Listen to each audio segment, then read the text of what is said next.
Hello everyone, मैं निरंजन देव आप सभी के समक्ष फिर से प्रस्तुत हुआ हूं एक नए वीडियो के साथ। तो जैसा कि आपको पता है, आगाज हो चुका है हमारे एमपी सेट एग्जाम का। और प्यारे विद्यार्थियों, इसी एग्जाम को ध्यान में रखते हुए मैं आप सभी बच्चों के लिए एक बहुत प्यारी रणनीति लेकर आया हूं। 90 दिन की रणनीति कि कैसे आप इस एमपी सेट एग्जाम हिस्ट्री को कवर कर सकते हैं। 90 दिनों के अंतर्गत कैसे इसको पहली बार में क्रैक कर सकते हैं। तो इन्हीं सारी बातों को आज अपन बात करेंगे आप सभी विद्यार्थियों से।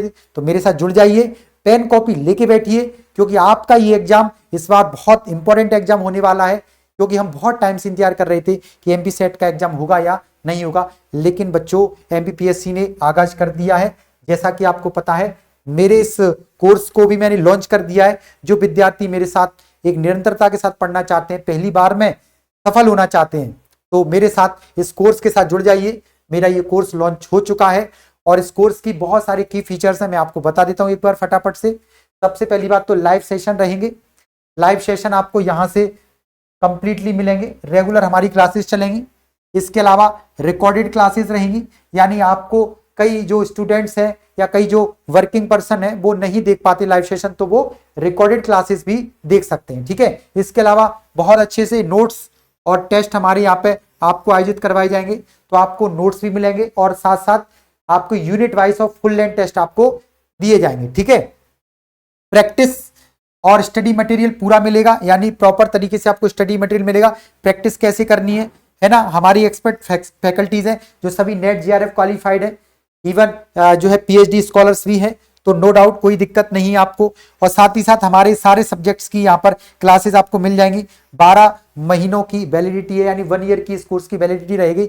1 साल आप इसको आसानी से यहाँ पर अध्ययन कर सकते हैं। ठीक है प्यारे विद्यार्थियों, आप कहेंगे सर इसकी कॉस्ट क्या है भाई, कितने परचेज करना है। तो देखो, रियल कॉस्ट इसकी 7,999 है और यही रहेगी, क्योंकि हम बहुत मेहनत के द्वारा इस कोर्स को डिजाइन कर चुके हैं और आपको पहली बार में सिलेक्ट कराने की क्षमताएं रखते हैं। बस आप हमारे साथ जुड़ जाइए। ठीक है प्यारे विद्यार्थियों, आप सभी बच्चों के लिए पहले कुछ हमारे विद्यार्थी जो जुड़ेंगे उनके लिए इस कोर्स की कीमत है मात्र 4,999 रुपए। हमारे भविष्य के लिए बहुत छोटा सा अमाउंट है, इसको इन्वेस्ट करिए और अपनी सफलता को सुनिश्चित करिए पहली बार में। ठीक है, चलिए, तो जैसा कि मैं आज इस कंप्लीट स्ट्रेटेजी को लेके आने वाला हूं, ये पहला पेपर हमारा, इसको भी आप जो है यहाँ से परचेज कर सकते हैं। टेट एग्जाम का जो पहला पेपर है वो मात्र 1499 में आपको मिलने वाला है। ठीक है, चलिए, जैसा कि आपको पता है एमपीपीएससी का नोटिफिकेशन जारी कर दिया गया कि भाई ये एग्जाम आपका अब होने वाला है। तो इस एग्जाम में टोटल 31 सब्जेक्ट्स को लिया गया है। ठीक है, आपको पता ही है हम इतिहास विषय का अध्ययन करेंगे अपने इस कोर्स के साथ। तो इतिहास विषय को मैं आपको बहुत शानदार तरीके से पढ़ाने वाला हूं, नो डाउट। ठीक है, तो चलिए मैं बात कर लेता हूं। एक मोटा मोटा सा अमाउंट जो है डेज अपन बात कर रहे हैं 90 दिन की, है ना। तो एक 90 दिन की रणनीति अपन बना के चल रहे हैं। 90 डेज, 90 डेज, ये हमारी रणनीति रहेगी। ठीक है, तो 90 दिन की रणनीति को मैं आपके सामने लेकर आया हूं आज। और आप लोग भी जो है पेन कॉपी लेके मेरे साथ इसको बहुत अच्छे से समझें। ठीक है, इसको मैंने मिशन एमपी सेट नाम दिया है। इस रणनीति को मैंने क्या नाम दिया है विद्यार्थियों, मिशन। क्योंकि हम जो कोई भी काम करते हैं जीवन में उसका एक मिशन होना जरूरी है। Mission MP set 2025-26। ठीक है, तो मिशन एमपी सेट 2025-26 हमारा जो है वो आगाज हो चुका है। और इस पूरे मिशन को जो है, इस पूरे मिशन को जो है मैंने 5 स्टेप में डिवाइड किया है ना। 5 स्टेप्स को मैं आपको बताने वाला हूं, आप आसानी से। तो 5 क्रैकिंग स्टेप हैं, 5 स्टेप है जिनके आधार पे आप इसको क्रैक कर सकते हैं। ठीक है, तो 5 क्रैकिंग स्टेप जो है इनके आधार पे आप इसको पूरे सिलेबस को कंप्लीट कर सकते हैं।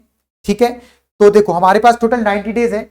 90 डेज को मैं 2 रूपों में डिवाइड कर लेता हूं, जिससे आपको बड़ी आसानी होगी।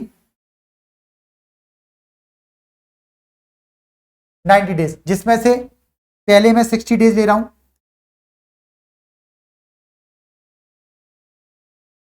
और आखिरी के 30 डेज, लास्ट 30 डेज। ठीक है विद्यार्थियों, तो स्टार्टिंग के 60 डेज और आखिरी के 30 डेज। ठीक है, पहले जो 60 दिन है इनमें हमें क्या क्या पढ़ना है, यहां पे मैं स्टेप 1 और स्टेप 2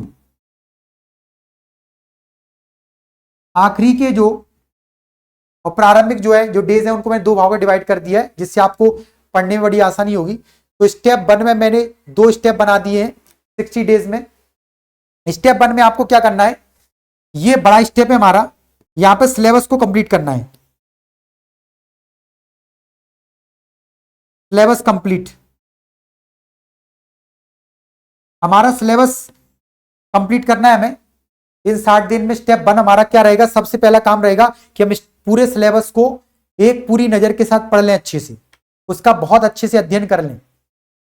ठीक है, तो पहले रूप में हमें अध्ययन करना अच्छे से। उसके बाद जो दूसरा हमारा स्टेप रहेगा ये रहेगा नोट्स मेकिंग का। किसका रहेगा विद्यार्थियों, notes making. Notes making, proper notes बनाने हैं। नोट्स दो प्रकार के होंगे हमारे, है ना, एक होंगे हमारे विस्तृत नोट्स होंगे थोड़े से, जो इस टॉपिक को ओवरऑल कंप्लीट करेंगे, और एक होंगे हमारे शॉर्ट नोट जो हमें रिवीजन के लिए काम आएंगे। तो कंप्लीट नोट्स मैं दूंगा आप लोगों को, कोई दिक्कत ही नहीं है, तो ये तो आपको बने हुए मिलेंगे। शॉर्ट नोट्स आपको खुद बनाने मेरे साथ क्लास में, तो क्लास में जो नोट्स बनेंगे वो आपको शॉर्ट नोट्स अपने बनाने हैं मेरे साथ साथ। ठीक है, तो यहां पर आपको, ठीक है, अब देखो कंप्लीट सिलेबस में आपको यूनिट वाइज कंप्लीट करना है। इसको आपको यूनिट वाइज, जैसे यूनिट 1 2 3, है ना, और इंपॉर्टेंट महत्वपूर्ण यूनिट का भी ध्यान रखना है। यूनिट वाइज कंप्लीट करना है, और महत्वपूर्ण जो यूनिट रहेंगी उनको भी मैं आपको बताऊंगा कि कहां से कितना वेटेज बन रहा है और हमें कैसे उनको कवर करना है। तो प्यारे विद्यार्थियों, ये सिलेबस को कंप्लीट यूनिट वाइज करना है। महत्वपूर्ण यूनिट्स कौन कौन सी रहेंगी उन पर हमें फोकस करना है। नोट्स मेकिंग करनी है, नोट्स मेकिंग में विस्तृत नोट्स जो आपको यहां से मिलेंगे, और इसके अलावा आपको शॉर्ट नोट्स भी अपने खुद के बनाने हैं जो क्लास के रहेंगे। ठीक है, तो ये हमारा स्टेप 1 और स्टेप 2 60 दिन का रहने वाला है। यहां तक सबको समझ में आया? ठीक है, अच्छा, ये जो नोट्स मेकिंग है बेटा, नोट्स मेकिंग है, इनमें आपको ध्यान रखना है अपने जो है बुलेट पॉइंट्स, या हम कह सकते हैं कीवर्ड्स, कीवर्ड्स, तो वो हमें ध्यान रखना है। जैसे सिंपल सा मैं बताता हूं, जैसे मान के चलो किसी का जन्म की तिथि कौन सी रही, चंद्र मौर्य का जन्म कब हुआ, है ना, महान अशोक का जन्म कब हुआ, महात्मा बुद्ध का जन्म कब हुआ, है ना, अशोक ने तराइन, जो अशोक का जो 13वां शिलालेख है, अशोक का 12वां शिलालेख है ना, इनकी बारे में आपको बात करें। युद्ध की डेट बतानी है, तराइन का प्रथम युद्ध, तराइन का द्वितीय युद्ध, तराइन का तृतीय युद्ध, है ना, पानीपत का प्रथम युद्ध, पानीपत का द्वितीय युद्ध, पानीपत का तृतीय युद्ध, तो इनको अंडरलाइन करना, ये बुलेट पॉइंट्स हमारे, यहां से अक्सर हमारे एग्जाम में पूछे जाते हैं। ठीक है, तो बुलेट पॉइंट्स या कीवर्ड्स की बात अपन कर रहे हैं, तो इनको आपको अच्छे से तैयार कर लेना है। ठीक है, अब आते हैं स्टेप 3 पे। यहां पर जो लास्ट के 30 डेज हैं इनको मैंने 3 स्टेप में डिवाइड कर दिया है।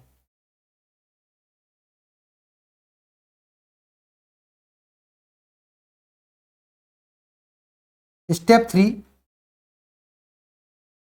स्टेप 4 और स्टेप 5। ठीक है, स्टेप 3, स्टेप 4 और स्टेप 5, यहां तक क्लियर है बेटा? अब स्टेप 3 में क्या पढ़ना है, स्टेप 4 में क्या पढ़ना है और स्टेप 5 में क्या पढ़ना है। ठीक है, तो मैं आपको अगली स्लाइड पर लेके चलता हूं। तो स्टेप 1 हमारा क्लियर हो गया सभी को, एक बार फिर से मैं बता देता हूं जिससे आपको कहीं कोई कंफ्यूजन ना रहे। स्टेप 1 क्या करना है हमें, कंप्लीट सिलेबस, कंप्लीट सिलेबस,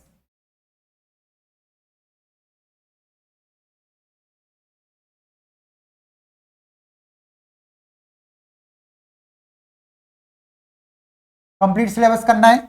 ठीक है, कैसा करना है, यूनिट वाइज और इंपॉर्टेंट यूनिट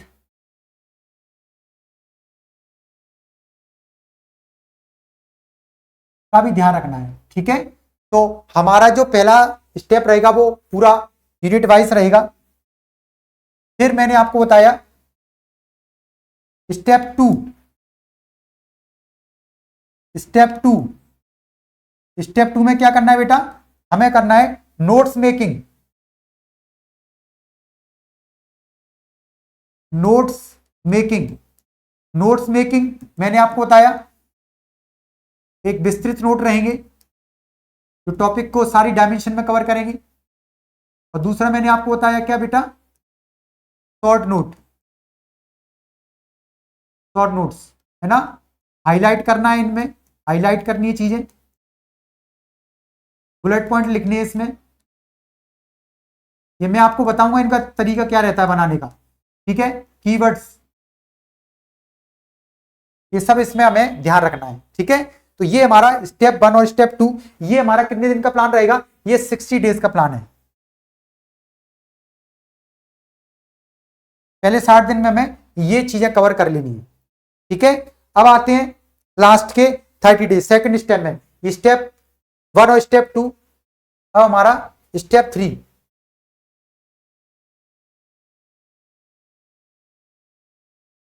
स्टेप 3। अब स्टेप 3 में बेटा, स्टेप 3 में क्या करना है हमें बता देता हूं। स्टेप 3 बड़ा इंपॉर्टेंट रहेगा, ये चरण रहेगा हमारे मूल्यांकन का, ये चरण रहेगा हमारे मूल्यांकन का, जो हमने पढ़ा है अब इसका हमें मूल्यांकन भी करना है बेटा, तो ये मूल्यांकन का चरण है।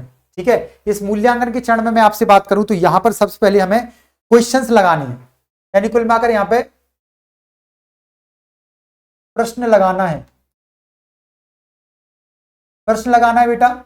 तो प्रश्न लगाने के लिए आपको एक तो PYQ प्रीवियस ईयर के क्वेश्चंस और एक MCQ मल्टी क्वेश्चंस। ठीक है, तो PYQs और MCQs आपको लगाने हैं। इसके अलावा नेट, सेट और असिस्टेंट प्रोफेसर, इनके क्वेश्चंस लगाने हैं, है ना, जो आयोग के द्वारा कराए जाते हैं या अन्य अन्य राज्यों के जो होते हैं नेट, सेट और असिस्टेंट प्रोफेसर के एग्जाम्स। ठीक है, वो हमको लगानी है। ठीक है, ध्यान रखना। तो ये हमारा हो जाएगा क्या, PYQ और MCQs के बारे में। MCQs की किताब मैं आपको बता ही चुका हूं, तो कोई दिक्कत आपको नहीं आनी चाहिए। स्टेप 4 आ जाते हैं, स्टेप 4। स्टेप 4 जो है ये हमारे आत्मविश्वास को मजबूत करेगा। जब अपन PYQs और MCQs लगा लेंगे तो फिर हमें ऑल इंडिया लेवल पर या जो भी इंपॉर्टेंट बच्चे जो तैयारी कर रहे हैं उनके साथ अपने आप को कॉम्पिटिट करना है कि हमारी स्थिति क्या है, हम किन विद्यार्थियों में किन स्थिति में चल रहे हैं, हमारी रैंक क्या है। तो वो बहुत ज्यादा बड़े स्तर पर अपन एक टेस्ट सीरीज ऑर्गेनाइज करेंगे जिसमें सारे मध्य प्रदेश के बच्चे एनरोल करते हैं, उसमें आप भी अपने आप को एनरोल करिएगा। तो हमारे ऑल एग्जाम प्लेस पर एक टेस्ट सीरीज भी आयोजित की जाएगी, इसमें आप मूल्यांकन करेंगे। तो यहां पर आपको जो है मूल्यांकन करना है, अपना मूल्यांकन करना है। मूल्यांकन में हमारे साथ में आप टेस्ट सीरीज से जुड़िए जो फ्री ऑफ कॉस्ट रहेगी, टेस्ट सीरीज से जुड़िए। जो विद्यार्थी हमारा टेस्ट लेंगे, मतलब कोर्स लेंगे, उनके लिए फ्री ऑफ कॉस्ट रहेगी टेस्ट सीरीज और मॉक टेस्ट। ठीक है, और याद रखना यहां पर मैं आपको यूनिट वाइज भी करवाऊंगा, यूनिट वाइज भी आपकी रहेगी और साथ ही साथ FLT भी रहेगी, फुल लेंथ टेस्ट भी रहेंगे और यूनिट वाइज भी रहेगी।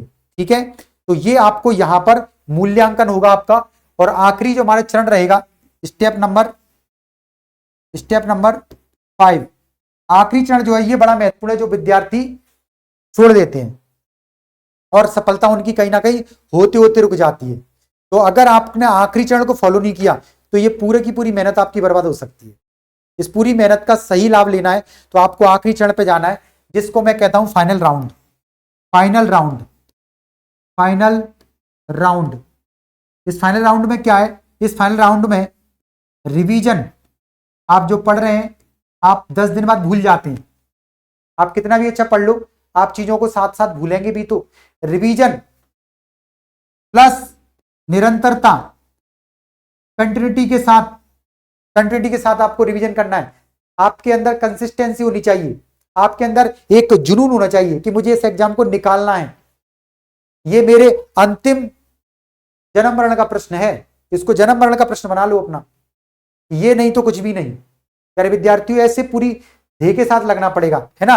अब आप कहेंगे सर कैसे पढ़ेंगे हम लोग, तो ध्यान रखना डेली आपको क्या करना है, फर्स्ट पेपर के लिए आप जो है अपने अकॉर्डिंग बनाइएगा। आप कितना जो है टाइम आपका वर्किंग जो लोग हैं या जो और भी बच्चे हैं और एग्जाम की भी तैयारी कर रहे हैं तो उनके लिए थोड़ा सा टफ होता है। तो पहले पेपर के लिए आप चाहें तो क्या कर सकते हैं, यहां पर 2 घंटे निकाल लीजिएगा, और सेकंड पेपर जो हमारा है हिस्ट्री का, उसके लिए कम से कम एटलीस्ट आपको 3 घंटे निकालने हैं, जिनमें से 2 घंटे थ्योरी पढ़ो और 1 घंटे ऑब्जेक्टिव लगाओ।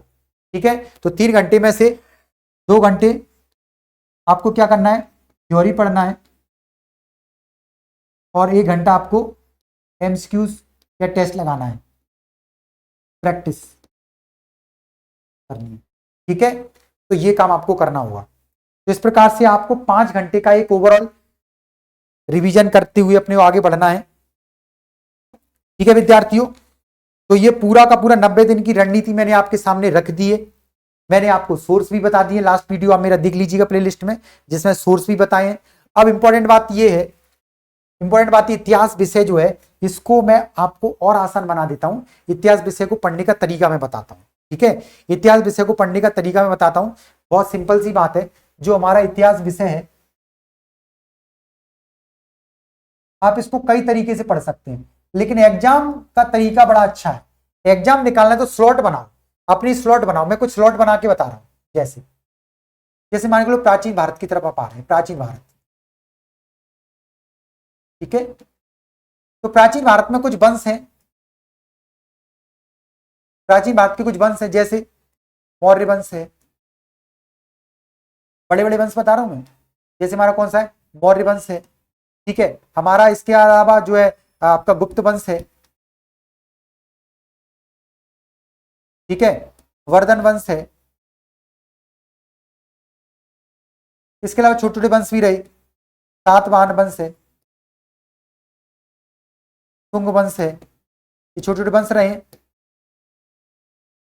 तो ये जो वंश है ना, इन वंशों को आप जो है इनके की फीचर्स तैयार करो एक जगह पे। इसका स्थापना कब हुई, इसका संस्थापक कौन था, इसकी महत्वपूर्ण क्या क्या राजनीतिक स्थितियां थी, है ना। तो छोटे छोटे कीवर्ड्स से आप जो है एक पेज में वंश को तैयार करो। कुल मिलाकर ये एक पेज में पूरे वंश को तैयार करो, है ना। तो महत्वपूर्ण वंश हमारे प्राचीन भारत के जो है बनते जाएंगे। ठीक है, इसके साथ साथ जो है एक स्लॉट अपनी शासकों की रखो, शासक। अब जैसे महान शासक तो बहुत सारे हुए, लेकिन यहां पर जो है जैसे नाम आता है तो चंद्रगुप्त मौर्य का आता है। तो चंद्रगुप्त मौर्य के बारे में कोई 50 फैक्ट आपको याद होने चाहिए। चंद्रगुप्त मौर्य का जन्म कब हुआ, चंद्रगुप्त की मृत्यु कहां हुई, चंद्रगुप्त मौर्य का शासन कब से कब तक रहा, चंद्रगुप्त मौर्य के द्वारा क्या क्या युद्ध किए गए, चंद्रगुप्त मौर्य की सामाजिक उपलब्धि क्या थी, धार्मिक उपलब्धि क्या थी, राजनीतिक उपलब्धि क्या थी। इनको आपको ऐसे स्लॉट्स में बनाना पड़ेगा जिससे चंद्रगुप्त मौर्य आपको एकदम तैयार हो जाए। ठीक है, ऐसे ही आपको अशोक को तैयार करना पड़ेगा, महान अशोक को तैयार करना पड़ेगा, ऐसी कनिष्क को तैयार करना पड़ेगा, इसको कनिष्क को तैयार करना पड़ेगा, ऐसे आपको हर्षवर्धन को तैयार करना पड़ेगा, ऐसे पुष्यमित्र शुंग को तैयार करना पड़ेगा। तो कुल मिलाकर ये जो प्राचीन काल के बड़े बड़े शासक हुए, इनके बारे में एक एक पेज में आप 50-50, 60-60 फैक्ट तैयार करो, जिससे आपको बहुत आसानी होगी चीजों को अच्छे से एलेबोरेट करने में और आपकी कंफ्यूजन कम से कम होगी, है ना। तो ये हमारा शासक हो गए, है ना, वंश हो गए। फिर पुस्तकें बड़ी महत्वपूर्ण रूप से आती, पुस्तकों का एक स्लॉट बनाओ, एक जगह पे सारी पुस्तकें लिख लो, है ना। प्राचीन भारत की बहुत सारी पुस्तकें जिनके बारे में आप तैयार कर लो, क्लियर हो गया, है ना। तो प्राचीन भारत की इतनी सारी पुस्तकें हैं, उनको आप एक एक करके तैयार करना। जैसे आप देखें इंडिका एक पुस्तक बड़ी महत्वपूर्ण है, इंडिका है, कब लिखी गई, किसने लिखी, क्या क्या बताया गया है, अर्थशास्त्र है, कौन सी है, अर्थशास्त्र है। ठीक है, तो आप इसको जो है पुस्तक को आप इसके बारे में पता होना चाहिए, अर्थशास्त्र के बारे में, कब लिखी गई, किसने लिखी, क्या क्या वर्णन किया गया है। ठीक है, तो पुस्तकें तो बहुत सारी है, नीति सार है कामंदक की, हर्ष चरित्र है, बुद्ध चरित्र है। अब ये देखो चरित्रों से प्रश्न आते हैं बहुत ज्यादा, जीवनियों से प्रश्न आते हैं बहुत ज्यादा, ठीक है। तो हर्ष चरित्र है, बुद्ध चरित्र है ना, सीयू की है, सीयू की किसकी है, वो क्यू की, फायान की, सीयू की, हेंसोंग की। ऐसी पुस्तकें बहुत सारी है तो आपको तैयार करनी है। तो इस प्रकार से आप पुस्तकों का एक स्लॉट बना लीजिएगा, है ना। फिर आप जो हमारी तिथियां हैं, तिथि, इनका आप एक अलग से छोटी कॉपी बनाओ तिथियों की, जिसमें आपको महत्वपूर्ण तिथियां पता हो। तिथियां आपकी बड़ी इंपॉर्टेंट होती है। तिथियां अलग अलग प्रकार से हो सकती हैं, जैसे शासक का राज्यरोहण कब हुआ है उसकी तिथि, कोई पुस्तक कब लिखी गई है उसकी तिथि, कोई युद्ध कब हुआ है उसकी तिथि। आई बात समझ में। कोई भी जो किला बनाया गया उसकी तिथि, उसकी तिथि बताओ, है ना। किसी शासक की जो है बहुत सारी विजय हैं, उनकी तिथि आप लिख लो। कोई भी स्तूप वगैरह का निर्माण किया गया उसकी तिथि आप लिख लो। कोई शासक की मृत्यु हुई है, जन्म हुआ है, उसकी तिथि लिख लो। तो तिथियां बड़ी इंपॉर्टेंट है, हिस्ट्री में तिथियां बहुत पूछी जाती है, ठीक है। फिर महत्वपूर्ण युद्ध जो होते हैं उनको एक जगह लिखो, युद्धों को प्राचीन काल से, जैसे हाइड स्पीच का युद्ध है, तो युद्ध आपको पता होना चाहिए कब हुआ, किसके बीच में हुआ, ठीक है। फिर आपका जो है बहुत सारे युद्ध है जिसमें आपको जो है रेवा का युद्ध हर्षवर्धन पुलकेशन के बीच में हुआ था, दसराज युद्ध, कौन सा, दसराज युद्ध। तो ऐसे आपको युद्ध, मध्यकाल में बहुत सारे युद्धों को पढ़ना है, तराइन के युद्ध हुए उनको तीनों को तैयार कर लो, पानीपत के युद्ध हुए। तो ये युद्धों की एक स्लॉट बना लो। क्लियर विद्यार्थियों। तो ऐसे करके आपको जब आपकी तैयारी होती जाए तो ऐसे एक सांचे बनाओ, ये खांचे, ये जो है ना, इससे आपका दिमाग खुलेगा, है ना। इससे आपका दिमाग खुलेगा और बहुत ही ज्यादा कोलैबोरेट कर पाएंगे चीजों को। और जब चीजें कोलैबोरेट हो जाएंगी तो बड़ी आसानी होगी आपकी, ये स्लॉट से सीधे सीधे क्वेश्चन आते हैं।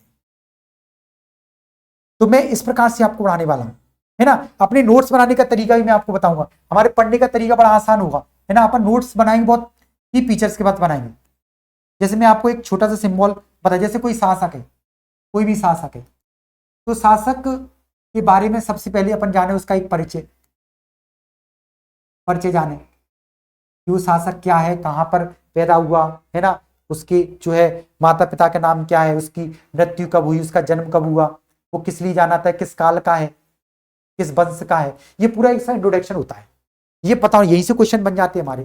फिर उस शासक की जो है, कोई भी शासक होता है उसकी विजय, यानी उसका राजनीतिक रूप से हमें बताना पड़ता है, राजनीतिक उपलब्धि बतानी पड़ती है, उसने कौन कौन सी युद्ध विजय वगैरह की है।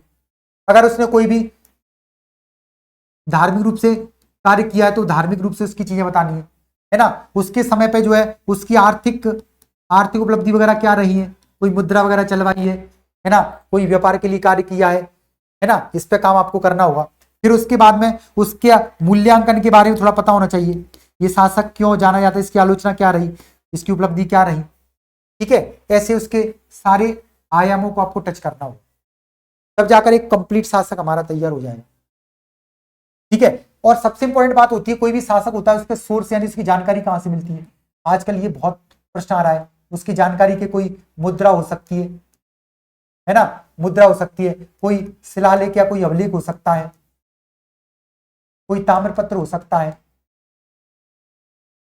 कोई पुस्तक हो सकती है ना, कोई कोई यात्री हो सकता है, बहुत सारी जानकारी उसकी होती है, ठीक है ना। तो इस प्रकार से उस शासक के बारे में जानकारी कहां से क्या मिल रही वो हमें पता होना चाहिए। तो प्यारे विद्यार्थियों, आज का सेशन मैं यहीं पे कंप्लीट करूंगा, काफी बड़ा हमारा ये वीडियो हो गया है, लेकिन उम्मीद है आपको आज का सेगमेंट में ये सारी बातें बहुत अच्छे से पता चल गई होंगी कि हमें इस पूरे एमपी सेट के एग्जाम को विद इन 90 डेज कैसे कंप्लीट करना है, कैसी रणनीति हमारी रहनी चाहिए, सारे आयामों को लेकर चलना चाहिए, है ना। पहले स्टेप से लेकर 5वें स्टेप तक आप क्रम से जाइएगा धीरे धीरे, और मेरे साथ अगर आप जुड़ेंगे तो मैं आपको गारंटी देता हूं कि आपको मैं पहली बार में ही एमपी सेट के एग्जाम को ना केवल क्रैक करवाऊंगा, बल्कि आगामी असिस्टेंट प्रोफेसर के एग्जाम में भी हम मध्य प्रदेश में एक विशेष रैंक के साथ सिलेक्ट होंगे। तो सभी विद्यार्थी इस शंखनाद के साथ एक पानीपत का जो हमारा तृतीय युद्ध है वो स्टार्ट होने वाला है, तो मेरे साथ जुड़ जाइए। ठीक है बच्चों, चलिए धन्यवाद। जय हिंद, जय भारत।